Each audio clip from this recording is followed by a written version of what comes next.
তোমরা তিনজনই তো আমার ভালোবাসো। এখন আমি লাড়ি দিয়া তিনজনের ইচ্ছা মতো বাইরামু। যে আমার মায়ের সহ্য করে থাকতে পারবো, হ্যাঁ থাকবো। আমার মায়ের যে সহ্য করতে পারবো, তার খাওয়ান আমি খাবো, তার দেওয়া পোশাক আমি পরবো, তার এলোই আমি ঘুরতে যাবো। আমি মায়ের খেতে রাজি আছি। যত খুশি আমারে মারেন, যত জোরে ইচ্ছা তত জোরে মারেন, আমার কোনো সমস্যা নেই। এই তোর কেন মারবে? হ্যাঁ, আগে আমারে মারবে। আপনি আমারে মারেন, আমার যতক্ষণ মশা ততক্ষণ পিটান, আমার কোনো সমস্যা নেই। তুমি কি করবা? হ্যাঁ, তুমি কি মায়ের খাইবা না মায়ের প্রতিবাদ করবা? কোনটা কও? আরে করে কি? আপনার মারতে কষ্ট হইব, তাই আমি নিজেরে মারু। ওই তোকে কাহিনীটা কি?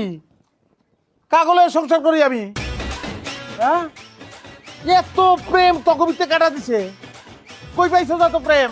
আমি মারতে দেখছি যে মাইক সহ্য করতে না পাইরা সংসার ছেড়ে দিবি, আর তোরা উল্টা মাইর খেতে চাস, কারণটা কি? প্রেমের দেখছেন কি? আজকে আমার লগে থাকেন, আমি আপনারে বুঝামু প্রেম কত প্রকার ও কি কি। ওই সেমরি, ওই তোর বয়স কত? হ্যাঁ, তুই প্রেমের কি বুঝোস? প্রেম আমি বুঝি, বিয়ের আগে আমার সাইড রিলেশন ছিল। কি? হ্যাঁ কি? মানে বাদ দেন এগুলা, আপনি আমার ঘরে চলেন, চলেন আমার ঘরে চলেন।